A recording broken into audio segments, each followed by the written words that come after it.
Good morning students. तो जैसा कि अपन कर रहे हैं चैप्टर नंबर 6 क्लास 10 का। तो कल आपको मैंने फिजिकल और केमिकल प्रॉपर्टीज के बारे में बताया था और उसके बाद में फिजिकल कैरेक्टरिस्टिक्स और केमिकल कैरेक्टरिस्टिक्स बताई थी। उसके आगे आज अपन चलते हैं केमिकल इक्वेशन। क्या होती है केमिकल इक्वेशन, हम आज उसके बारे में पढ़ेंगे।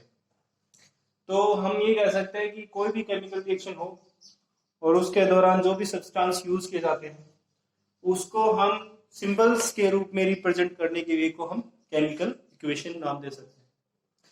तो जैसा कि मैंने आपको यहाँ डेफिनेशन दी है, देखिए, the substance are represented by the molecular formula और and the symbol in a chemical reaction, this is called chemical equation. For example, जब हम कार्बन को बर्न करेंगे in the presence of oxygen, ठीक है, तो हमारे पास बन जाता है क्या, कार्बन डाइऑक्साइड। तो इस वे को हम क्या कर सकते हैं, ये जो वे है रिप्रेजेंटेशन ऑफ केमिकल रिएक्शन, इसको हम क्या कहेंगे, केमिकल इक्वेशन। देखिए यहाँ कार्बन को रिप्रेजेंट कर रहा है C, ऑक्सीजन को रिप्रेजेंट कर रहा है क्या, O2, और कार्बन डाइऑक्साइड को CO2। तो ये हमारे पास है केमिकल इक्वेशन। फिर आता है कि भाई हमारे पास जो केमिकल इक्वेशन है उसमें दो चीजें होती हैं, एक तो होता है रिएक्टेंट और एक होता है प्रोडक्ट। तो हम इसके बारे में जानते हैं कि कौन सा रिएक्टेंट है और कौन सा प्रोडक्ट है। देखिए, तो the substance participate in the chemical reaction are written left of the arrow which is called reactant. मतलब क्या है कि हम ये कह सकते हैं कि एक ऐसा सब्सटेंस जो क्या करे, केमिकल रिएक्शन में पार्टिसिपेट करे और left side of the arrow लिखा जाता है, उसे हम कहते हैं रिएक्टेंट। और आगे आता है हमारे पास प्रोडक्ट। तो हमारे पास प्रोडक्ट की बात करते हैं तो जो सब्सटेंस केमिकल रिएक्शन के बाद कंप्लीट होने के बाद जो बनता है उसको हम क्या कहेंगे, प्रोडक्ट। और ये हमेशा एरो के राइट हैंड साइड में लिखा जाता है। जैसा कि मैंने आपको दो केमिकल इक्वेशंस यहाँ दी हुई है, तो दोनों के बारे में आपको मैं बताता हूँ। देखिए यहाँ C और O दोनों क्या है, रिएक्टेंट, और ये प्रोडक्ट है। ऐसे ही यहाँ 2H2O 2H2 प्लस O2 ये क्या है, रिएक्टेंट, और 2H2O क्या है, प्रोडक्ट। तो ये सिंपल वे है रिप्रेजेंटेशन करने का जो केमिकल रिएक्शन और इक्वेशंस को आपको जो मैंने बताया है। तो चलिए आगे देखते हैं अपन। अभी अपने रिएक्टेंट और प्रोडक्ट्स के बारे में पढ़ा और केमिकल इक्वेशंस के बारे में पढ़ा, तो अब हम आगे पढ़ते हैं उसके बारे में। तो आगे हमारे पास आता है steps for writing the chemical equations. कैसे स्टेप्स होती हैं वो हम आज फॉलो बताएंगे आपको।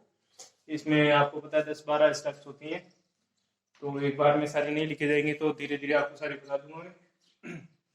तो देखिए, सबसे पहले जो अगर हमारे पास फर्स्ट स्टेप आती है तो बोला है कि first of all write the reactant sign of the arrow and after that product. कहने का मतलब है कि अगर ये जो एरो है इसके पहले तो आपको क्या लिखना है, रिएक्टेंट लिखना है, और आफ्टर दैट क्या लिखना है, प्रोडक्ट। ठीक है, पहला तो रूल ये कहता है कि आप हमेशा क्या करेंगे, लेफ्ट हैंड साइड में आप लिखेंगे रिएक्टेंट और राइट हैंड साइड में एरो के हेड की तरफ लिखेंगे प्रोडक्ट। फिर बोला है कि if the number of reactants and products are more than one, then sign of a plus is written between them। उनके बीच में आप प्लस का सिंबल लिखेंगे। जैसे एग्जांपल आपको फिर से दिया है C प्लस O2 CO2, तो यहाँ रिएक्टेंट क्या है, 2। ठीक है, इसीलिए हम इसको मतलब प्लस का सिंबल यूज करना है। अगर मैं एक और एग्जांपल लेता हूं, जैसे एग्जांपल ले लूं मैं 2NH3, ये अमोनिया है, ये एक रिवर्सिबल रिएक्शन होती है, और अगर मैं इसको डिसोसिएट करता हूं तो हमारे पास हो जाता है 3H2 प्लस N2। ठीक है, तो हमारे पास देखिए प्रोडक्ट भी 2 बन गए हैं। तो हमारे पास ये हम ये कह सकते हैं कि आपको एरो से के पहले अगर 2 रिएक्टेंट है तब आपको उसको प्लस सिंबल करना है, अगर प्रोडक्ट भी दो है तो उनके बीच में प्लस का सिंबल यूज करना है। अगला आता है हमारे पास, क्या आता है, mass of mass, the mass neither be created nor be destroyed in the chemical reaction। अब मैं ऊपर वाले दोनों स्टेप्स रब कर रहा हूं, आप देख लीजिएगा कि कैसे। देखिए आपको पता है कि मैंने क्लास में आप लोगों को ये बताया भी है बहुत अच्छे तरीके से कि कैसे उसका मास क्रिएट किया जा सकता है, या सॉरी ना क्रिएट होता है ना ही डिस्ट्रॉय होता है। फॉर एग्जाम्पल हम वापस से अपना यही एग्जाम्पल लेते हैं C+O2 वाला। तो हमारे पास आता है C+O2, it is gives CO2। आपको पता है कि कार्बन का एटॉमिक वेट होता है वो कितना होता है, 12 ग्राम, ठीक है, और ऑक्सीजन का एटॉमिक वेट कितना होता है, 16 ग्राम। एक अकेले ऑक्सीजन का 16, तो दो ऑक्सीजन का कितना हो गया, 16 इंटू 2 32 ग्राम, और ये हो गया 12 ग्राम, प्लस करेंगे 44 ग्राम, ठीक है। यहाँ तो ये हो गया रिएक्टेंट साइड में। अब हम आते हैं प्रोडक्ट साइड में। तो सेम थिंग यहाँ भी है कि कार्बन हमारे पास एक है, प्लस 2 इंटू 16 यानी ऑक्सीजन 2 है। अब हम इसको ऐड कर लेते हैं, 12 प्लस 32 इज इक्वल्स टू 44 ग्राम। जैसा कि आपको बताया गया है कि आप देखिए कि इसमें neither be created nor be destroyed. तो आपको पता चल रहा है कि केमिकल इक्वेशन में अगर क्या होता है, केमिकल रिएक्शन होती है उसमें ना तो मास क्रिएट किया जा सकता है ना ही डिस्ट्रॉय किया जा सकता है। तो यहां से मैं आपको एग्जांपल के थ्रू समझा दिया, और भी आप बहुत सारे एग्जांपल ले सकते हैं। चलिए अगला फोर्थ रूल है वो देखते हैं कि क्या है फोर्थ रूल। फोर्थ रूल है कि the chemical equation balance by the hit and trial method, ठीक है। जो उसके मॉलिक्यूल्स हैं उसको हिट एंड ट्रायल मेथड के अकॉर्डिंग आपको क्या करना है, बैलेंस करना है। तो इसका भी एग्जांपल मैंने दे रखा है, पहले हमारे पास एग्जांपल है, इसको मैंने बैलेंस भी कर रखा है। देखिए हिट एंड ट्रायल मेथड होता है क्या है वो आपको मैं बताने वाला हूँ। पहले मैं केमिकल इक्वेशन लिख लेता हूँ। मेरे पास है 3CH8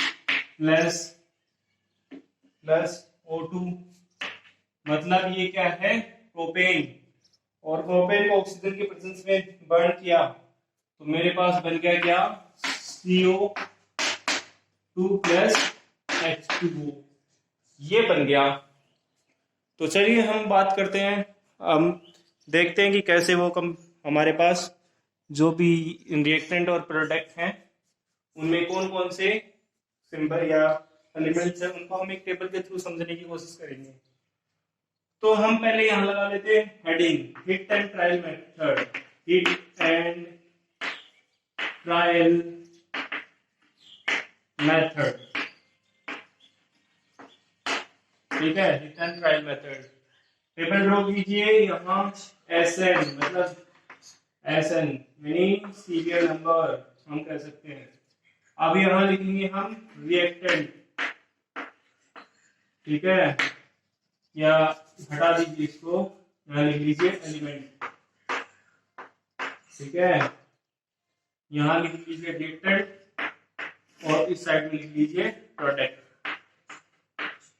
ठीक है। इसको हम समझने की कोशिश करेंगे कि हाँ ये क्या है। तो सबसे पहले हम देखते हैं अपने इसके अकॉर्डिंग, हमारे पास इसमें क्या है, C है, H है और O है, C है, H है और O है, ठीक है। तो हम लिख लेते हैं पहले C, फिर H और फिर O, ये तीनों चीजें हमने लिख दी, C, H एंड O। अब हम बात करते हैं कि चेक करते हैं कि रिएक्टेंट साइड में कितनी कितनी चीजें हैं। तो हम देख रहे हैं कि रिएक्टेंट साइड में हमारे पास 3 कार्बन है। अरे आवाज नहीं करो भाई। रिएक्टेंट साइड में तीन कार्बन है, हाइड्रोजन है 1 और ऑक्सीजन है 2, ऑक्सीजन है 2।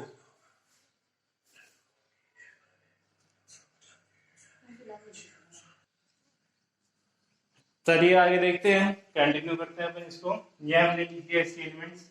अब हम लिखते हैं प्रोडक्ट साइड में। तो कार्बन हमारे पास है 1, ठीक है, ऑक्सीजन कितने हो गए, 1 2 और 1 3, ऑक्सीजन हो गए 3 और H कितना हो गया 2, H हो गया 2। अब देखिए हीट एंड ट्रायल मेथड क्या कहता है कि दोनों साइड में सेम सेम बैलेंस करना है। अब मैं क्या करूं, देखिए इस साइड में तो मैं क्या करूंगा, कुछ करने की जरूरत नहीं है, इस साइड में इसको 3 से इंटू कर देता हूं तो ये हो जाएगा 3। अब कार्बन तो बैलेंस हो गए, ठीक है, और इस साइड में मुझे क्या करना है, ऑक्सीजन हाइड्रोजन 6 है, एक्चुअली 8 है, अगर इसको 8 करना है तो इसको इंटू कर दूंगा किससे 4 से, तो ये भी कितना हो जाएगा 8। लेकिन अब ये दिक्कत आएगी कि इन दोनों में क्या करूं, तो इसको इससे और इसको इससे मल्टीप्लाई कर देता हूं, मतलब उल्टा कर देता हूं कि इधर तो 3 से मल्टीप्लाई कर दूं तो आ जाएगा 6 और इधर से 2 से मल्टीप्लाई कर दूं तो भी आ जाएगा 6। इसे हिट एंड ट्रायल मेथड का नाम देते हैं अपन।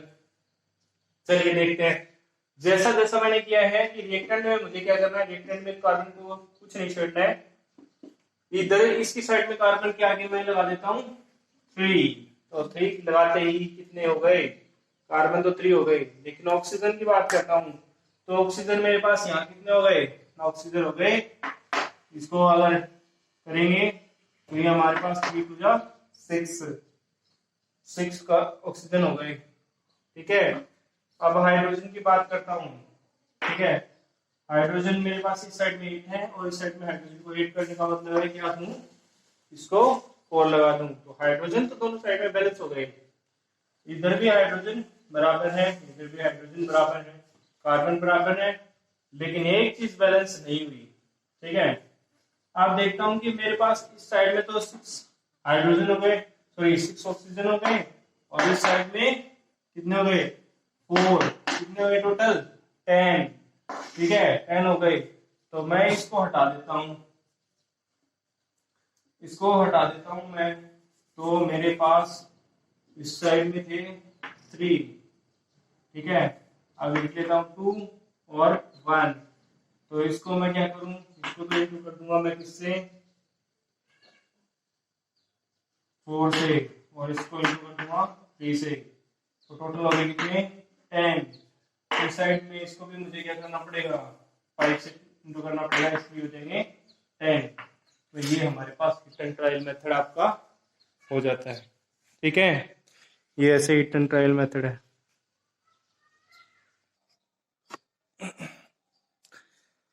चलिए आगे चलते हैं, आगे देखते हैं 5th नंबर की क्या है, जो भी स्टेप है वो देखते हैं कि क्या है।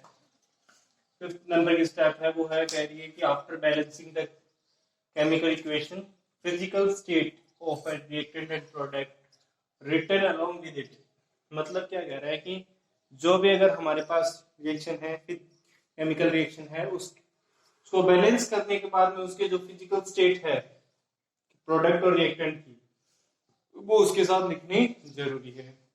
जैसे हमारे पास क्या था C+O2, तो C है वो सॉलिड स्टेट में, यानी जो कोयल, जिसे कोयला अपन कहते हैं कोल, वो हमारे पास सॉलिड स्टेट में है, और ऑक्सीजन के प्रेजेंस में वो बर्न करेगा, तब जाकर के वो कार्बन डाइऑक्साइड बनाएगा। कार्बन डाइऑक्साइड क्या है कि गैस।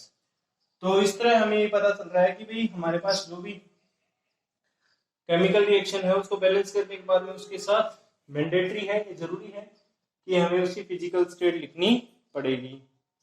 आगे आता है when reactant and products in the form of aqueous solution, मतलब हमारे पास जो रिएक्टेंट और प्रोडक्ट है वो एक्वेशियस सॉल्यूशन बना रहे हो तो हमें उसके साथ AQ लिखना जरूरी है, ठीक है। एग्जांपल भी दिया है यहाँ, कैल्शियम का ऑक्साइड है, उसको अगर वाटर के साथ हमने रिएक्शन करवा दी तो हमारे पास बन जाता है कैल्शियम हाइड्रोक्साइड, ठीक है, कैल्शियम हाइड्रोक्साइड बन जाता है। इस कैल्शियम हाइड्रोक्साइड के साथ ये एक्वेशियस सॉल्यूशन है, इसलिए हमने इसके साथ AQ लिखा हुआ है। आगे आता है हमारे पास next reversible sign. Reversible sign मतलब जो रिएक्शन रिवर्सिबल हो, मतलब अगर हम उसको एज ए रिएक्टेंट ले और एज ए प्रोडक्ट ले तो दोनों में वो काम करती हो, तो उसके बीच में हमारे पास रिवर्सिबल साइन आएगा। एग्जांपल के तौर पे ये रहा हमारे पास, जो अमोनिया फॉर्मेशन हमारे पास हो रहा है वो एक रिवर्सिबल रिएक्शन है। अगर हम इसको डिसोशिएट करेंगे तो इसमें चेंज हो जाएगा, और इसको दोनों को ऐड करेंगे तो ये हमारे पास इसमें वापस से अमोनिया में फॉर्म हो जाएगा। तो इसे हम क्या कह सकते हैं, this is reversible reaction. Reversible reaction लिखने के लिए आपको डबल एरो साइन लगाना पड़ेगा, ठीक है, तब आपको पता चलेगा। नेक्स्ट है, अगली कंडीशन है the necessary temperature and pressure should be written on the arrow, है ना, साइन ऑफ द एरो। ये हमारे पास देखो टेम्परेचर, जब हम अमोनिया बना रहे हैं तो हमारे पास क्या है, 773 केल्विन और 300 एटमॉस्फेयर प्रेशर चाहिए, तब क्या जाकर के हमारे पास अमोनिया बनेगा। अगर वो हमारे पास नाइट्रोजन और हाइड्रोजन है तो ये कंडीशन हम अप्लाई करेंगे, तब जाकर के हम अमोनिया बना सकते हैं। तो जो भी चीजें चाहिए, टेम्परेचर, प्रेशर, जो भी है उसको हम इसके ऊपर लिखेंगे, ठीक है, एरो के ऊपर लिखेंगे। तो ये भी जरूरी है, बहुत जरूरी है ये सब लिखना इसके ऊपर। तो चलिए आगे देखते हैं। आगे हमारे पास आता है नेक्स्ट जो इसकी स्टेप है, स्टेप नंबर 9।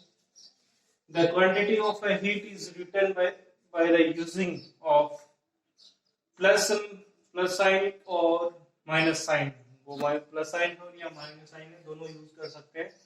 और प्रोडक्ट की साइड में हमें endothermic, this is endothermic and exothermic reaction respectively. मतलब अगर रिएक्शन है उसमें हीट रिलीज हो रही है तब तो हम लिखेंगे एक्सोथर्मिक। मोस्ट ऑफ जो रिएक्शन होती हैं वो क्या होती हैं, एक्सोथर्मिक होती हैं, और बहुत ही कम ऐसी रिएक्शंस होती हैं जो एंडोथर्मिक होती हैं, ठीक है। तो फॉर एग्जांपल है यहाँ पर हमारे पास जो है इसमें अमोनिया फॉर्मेशन जो क्या है एक एंडोथर्मिक का एग्जांपल है, और ये नीचे वाला एक एक्सोथर्मिक का एग्जांपल है। सिंपल सी बात ये कह सकते हैं कि जिसमें हीट की रिक्वायरमेंट होती है वो तो होती है एंडोथर्मिक, और जिसमें हीट इवॉल्व होती है वो होती है एक्सोथर्मिक। तो जिसमें इवॉल्व होगी उसमें माइनस का सिंबल लिखेंगे, लगाएंगे, जिसमें अब्जॉर्ब होगी, जिसमें चाहिए होगी, रिक्वायर्ड होगी, उसमें प्लस का सिंबल लगाएंगे। तो ये हमारे पास 9th जो स्टेप है इसकी वो हो गई है। 10th स्टेप आती है कि जब भी हम कोई केमिकल इक्वेशंस लिखते हैं तो अगर हमें या रिएक्शन करवाते हैं तो अगर हमें कोई कैटलिस्ट यूज किया है तो उस कैटलिस्ट को हम उसके एरो के ऊपर लिखेंगे। यहाँ हमारे पास एथीन मॉलिक्यूल है, अगर उसको हम एथेन में चेंज कर रहे हैं तो हमारे पास निकिल एज ए कैटलिस्ट हम यूज कर रहे हैं, तो हमें उसको उसके एरो के ऊपर लिखना पड़ेगा। तो ये हमारे पास आज के मतलब जो स्टेप्स हमने लिखे हैं, steps for writing the chemical equations, तो हमने इसके बारे में पढ़ा। आगे चलते हैं, आगे देखते हैं क्या आता है।